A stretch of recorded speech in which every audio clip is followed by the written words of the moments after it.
తెలంగాణలో బీజేపీ బలపడుతుందో లేదో తెలియదు కానీ నిజామాబాద్ జిల్లాలో అత్యంత బలంగా ఉందని చాటడానికి ఎంపీ ధర్మపురి అరవింద్ టీం పెద్ద కసరత్తు చేస్తోందట. జిల్లాలో బీజేపీ అంటే అరవింద్, అరవింద్ అంటే బీజేపీ అన్నట్లు తయారు చేసుకోవడానికి వారు మొదలుపెట్టిన కార్యాచరణ ఆసక్తికరంగా మారింది.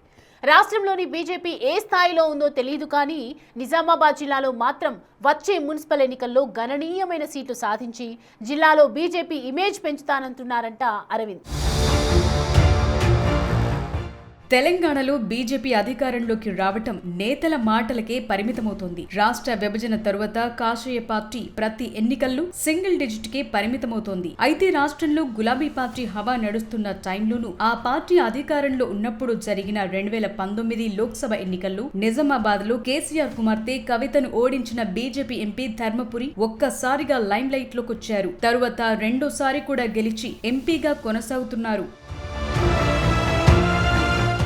ఇక ఇప్పుడొచ్చే మున్సిపల్ ఎన్నికల్లో ఆ తరువాత జరగబోయే జెడ్పీటీసీ, ఎంపీటీసీ ఎన్నికల్లో సత్తా చాటుకుని జిల్లా పరిషత్ చైర్మన్ తో పాటు నిజామాబాద్ కార్పొరేషన్ మేయర్ పీఠం దక్కించుకోవాలన్న పట్టుదలతో ధర్మపురి అరవింద్ కసరత్తు చేస్తున్నారట. తన పార్లమెంట్ సెగ్మెంట్ లో పార్టీని మరింత బలోపేతం చేసేలా ఎంపీ అరవింద్ అడుగులు పడుతున్నాయన్న టాక్ గట్టిగానే వినిపిస్తోంది.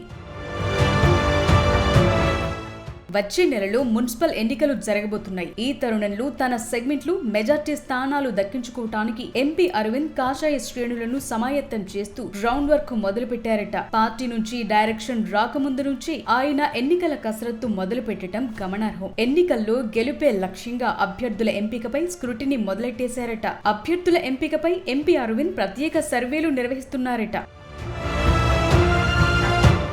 ఇప్పటికీ పార్లమెంటు నియోజకవర్గం పరిధిలోని 36 మండలాల జెడ్పీటీసీ, ఎంపీటీసీ అభ్యర్థులు నిజామాబాద్ కార్పొరేషన్ తో పాటు ఆర్మూర్, బోధన్, బెంగల్ మున్సిపాలిటీల్లో బరిలో నిలుస్తామంటున్న ఆశావహులపై 2 సర్వేలు పూర్తి చేశారట. ఆశావహుల్లో చాలా మంది బీజేపీ లేదా ఎంపీ అరవింద్ చరిష్మాతో గెలవగలం అనుకుంటున్నారట. అలాగే ఓటర్లను ఆకట్టుకోవడానికి అన్ని రకాలుగా వారిని ప్రలోభపెట్టడానికి కూడా సన్నాహాలు చేసుకుంటున్నారట. కొందరైతే ఆస్తులమ్మి నగదు రెడీగా పెట్టుకుని అప్పుడే ప్రజల్లో తిరిగేస్తున్నారు. ఆ దిశగా ఎంపీ అరవింద్ కూడా సంకేతాలిస్తూ ఈ ఎన్నికలను అత్యంత ప్రతిష్టాత్మకంగా తీసుకున్నారని పార్టీ వర్గాలంటున్నాయి.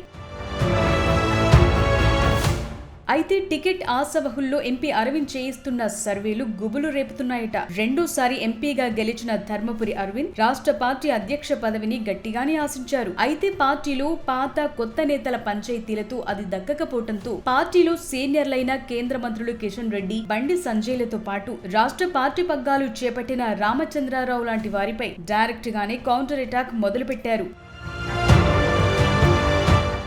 ఒకానొక సమయంలో తనపై కంప్లైంట్స్ చేయొద్దంటూ రామచంద్రరావుకి వార్నింగ్ ఇచ్చినంత పనిచేశారు. బీజేపీలోని సీనియర్లపై గుర్రుగా ఉన్న అరవింద్ తన నియోజకవర్గం స్థానిక సంస్థల ఎన్నికల్లో మెజార్టీ సీట్లు దక్కించుకుని సత్తా చాటాలని పట్టుదలతో ఉన్నారట. అప్పుడు బీజేపీ పెద్దలు కూడా ఎవరు బలమైన నేతలు గుర్తిస్తుందని ఆయన తన అనుచరులతో చెప్తున్నారట.